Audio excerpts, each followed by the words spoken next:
చదువుకుందాం. ఆయన ఆదియందు దేవుని యొద్ద ఉండెను, సమస్తము ఆయన మూలముగా కలిగి ఉన్నదేది ఆయన లేకుండా కలుగలేదు. ఆయనలో జీవం ఉండెను, ఆ జీవము మనుషులకు వెలుగై ఉండెను. దేవునికి స్తోత్రం. ఆ జీవము మనుషులకు వెలుగై ఉండెను, ఆ వెలుగు చీకటిలో ప్రకాశించుచున్నది కానీ చీకటి దానిని గ్రహింపకుండెను. ఎవరు ఆ వెలుగు అంటే, ఎవరు ఆ వెలుగు? ప్రభువైన యేసుక్రీస్తు. ఆయన దేవుని దగ్గర వాక్కుగా ఉన్నాడు. ఆ వాక్కు దేవుని కుమారుడై ఉన్నాడు. ఆ వాక్యే, ఆ కుమారుడే భూమి మీదకి శరీరాన్ని ధరించుకొని మన మధ్యకు దిగి వచ్చాడు. హల్లెలూయా, హల్లెలూయా, హల్లెలూయా. ఎందుకు యేసు ప్రభువారు శరీరధారిగా దిగి వచ్చారు ఈ లోకానికంటే, పాత నిబంధన గ్రంథంలో మనం చూస్తే ఆ దినాలలో మరి ఆ యాజకులు, ప్రవక్తలు వారు ఆ బలులు అర్పిస్తూ ఉండేవారు. అయితే వారి వల్ల, ఆ పనుల వల్ల, లేకపోతే యాజకులు వారు చేసిన దాని వల్ల పాపానికి ప్రాయశ్చిత్తము శాశ్వతముగా కలగలేదు. అందుకే యెహోవా దేవుడు ఏమనుకున్నాడంటే, ఇలా కాదు, మరి యాజకులు ప్రవక్తలు కాదు, వారు చెప్తుంటే మనుషుల్లో మార్పు లేదు. వారు దేవుని వాక్కు నా పక్షాన ఉండి మనుషులకు నాకు మధ్యలో ఉండి వారు ఎంత బోధిస్తున్నా, ఎంత చెప్తున్నా మనుషులలో మార్పు కలగట్లేదు. మరలా వాళ్ళు తప్పులు చేస్తూనే ఉన్నారు, మరలా వాళ్ళు పాపాలు చేస్తూనే ఉన్నారు. కనుక వారి శాశ్వత రక్షణ కొరకు వారికి ఒక శాశ్వతమైన విడుదల కావాలి అని చెప్పి తన యొక్క కుమారుడు శాశ్వత రక్షణగా ఈ లోకానికి పంపించారు యెహోవా దేవుడు. హల్లెలూయా, హల్లెలూయా, హల్లెలూయా. దేవుని నామానికి స్తోత్రం. ఆ వాక్యమే దేవుని దగ్గర ఉన్న, ఆ వాక్యమే దేవుని కుమారుడై ఉన్న, ఆ వాక్యమే శరీరాన్ని ధరించుకొని మన మధ్యకు రావడం జరిగింది. శరీరధారి మన మధ్య నివసించింది ఆ వాక్యము. ఆ వాక్యమే యేసయ్య. 33 సంవత్సరాలు ఆ వాక్యము శరీరధారిగా మన మధ్యలో ఉన్నాడు, మనకు బోధించాడు, అద్భుతాలు చేశాడు, ఆశ్చర్య కార్యాలు చేశాడు కదా.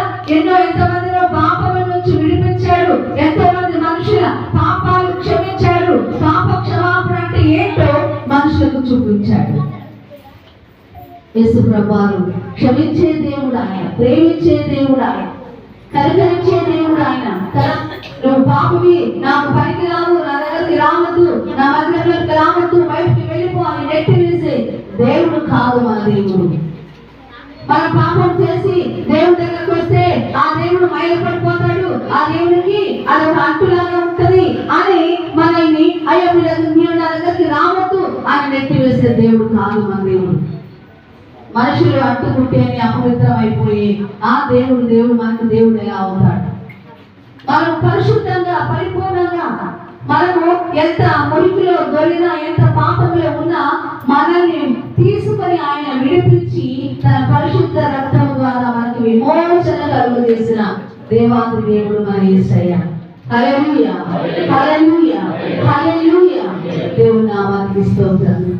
కదా, శరీరధారిగా మన మధ్య నివసించాడు. మనుషుల వల్ల రక్షణ కలగదు, మరి ఏ నామముల రక్షణ కలగదు కదా. నాకు అమ్మాయి చక్కని పాట పాడింది, అనే నామముల కంటే పై నామము.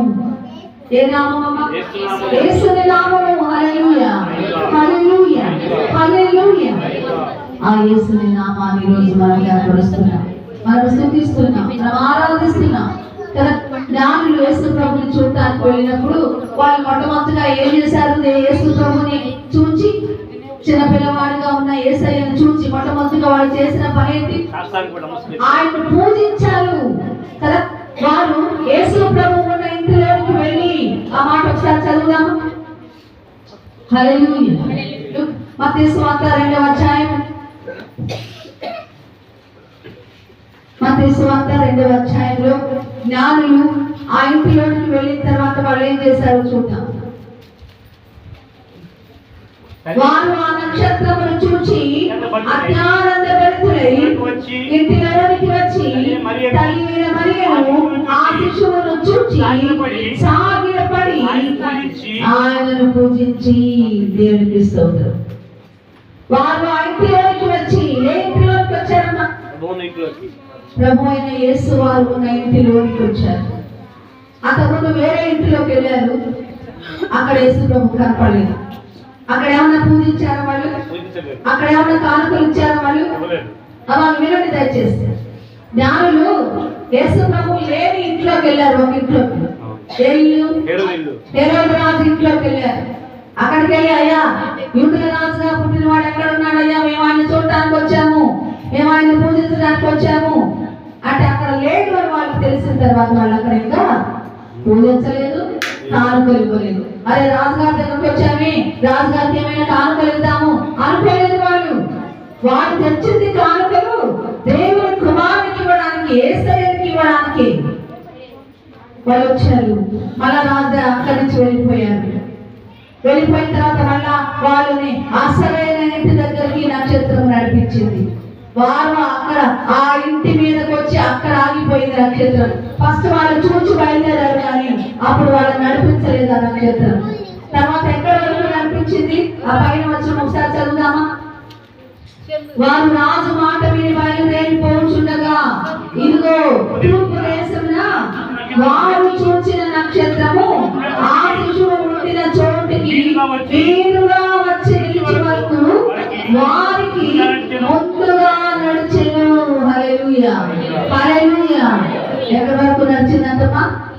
ఆ శిశువు ఉండిన చోటు వరకు, అంటే ఆ ఇంటి వరకు వాళ్ళని నడిపించడానికి వారికి ముందుగా నడిచిందంట నక్షత్రం. నక్షత్రాలు ఎక్కడ ఉంటాయి? ఆకాశంలో. ఆకాశంలో వాళ్ళకంటే ముందుగా ప్రయాణం చేస్తా ఉంది. వీళ్ళు కూడా నక్షత్రాన్ని చూస్తూ బయలుదేరుకుంటూ వచ్చారు. వచ్చిన తర్వాత ఎక్కడికి వచ్చి ఆగిపోయిన నక్షత్రం? యేసు ప్రభు వారు, బాలుడైన యేసు, తల్లి అయిన మరియా, యోసేపు ఏ ఇంటిలో ఉన్నారో ఆ ఇంటి మీదకి వచ్చి ఆగిపోయింది. అప్పుడు జ్ఞానులు, ఓహో యేసయ్య ఇంట్లో ఉన్నాడేమో అని వాళ్ళు ఆ ఇంటిలోనికి వచ్చి అత్యానంద భరితులై. ఎందుకు అంత సంతోషం వచ్చింది వాళ్ళకి? వాళ్ళు దాదాపు 2 సంవత్సరాలు ప్రయాణం చేసుకుంటూ వచ్చారు. మధ్యలో ఎన్ని అవస్థలు పడ్డారు కదా, మధ్యలో ఎన్ని చోట్ల బస చేశారు. 2 సంవత్సరాలు, దాదాపు ఇంచుమించు 2 సంవత్సరాలు ప్రయాణం చేసుకుంటూ చివరికి యేసయ్య ఉన్న ఇంటి దగ్గరికి రాగానే వారి సంతోషానికి అవధులు లేకుండా పోయిందన్నమాట. అత్యానంద భరితులైపోయారు. ఇంటిలోకి వచ్చారు. అక్కడికి రాగానే ఆ యొక్క దృశ్యము చూడగానే తల్లి అయిన మరియను, యోసేపును, బాలుడైన శిశువైన యేసు ప్రభువును చూడగానే వారు ఎంతో హృదయం సంతోషంతో ఉప్పొంగిపోయి. మనము కూడా అనేక సార్లు మన యొక్క జీవితాలు ఎంతో దుఃఖము, ఎంతో వేదన, ఎంతో బాధన, ఎన్నో మనం అనుభవిస్తున్నా, కానీ ఒక్కసారి మనము కన్నీటి ప్రార్థన చేస్తే, హృదయపూర్వకంగా మనము దేవుని ఆరాధిస్తే, హృదయపూర్వకంగా మనము దేవుని స్తుతిస్తే మన హృదయాలు ఎంత తేలికపడతాయి. నా దేవుడు నా ప్రార్థన విన్నాడు అనే ఆనందం మన మనసులో ఉంటుంది. అప్పుడు మనకి ఎక్కడే ధైర్యం, సంతోషం కలుగుతుంది. ఈ మధ్యాహ్న కాలంలో మనం నేర్చుకోవాల్సిన సత్యం ఏంటంటే, యేసయ్య ఆయన మనకి శాశ్వత రక్షణ ఇచ్చాడు. కొంతకాలం నుండి తొలగిపోయే రక్షణ కాదు. It is eternal salvation. ఎవరైతే యేసు ప్రభుని అంగీకరించి స్వీకరించి ఆయన తన హృదయంలో చేర్చుకుంటారో, నమ్మి బాప్తిస్మం పొందినవాడు రక్షించబడతాం. మనకి రక్షణ అనేది శాశ్వతంగా ఉంటుంది. ఆ రక్షణ మనల్ని పరలోక రాజ్యానికి చేరుస్తుంది. ఆ నక్షత్రం ఎలాగూ ఆ శిశువు బాలుడైన యేసయ్య ఉన్న ఇంటి ముందుకి వచ్చేంత వరకు వారిని నడిపించిండు. అలాగే కుమారుడైన యేసుక్రీస్తు కూడా మనల్ని పరలోక రాజ్యంలోకి వెళ్ళేంత వరకు ఆయన వరకు తోడుగా ఉండి మనల్ని నడిపిస్తాడు. ఎప్పుడంటే మనం ఆయన చెప్పిన బాటలో నడిచినప్పుడు.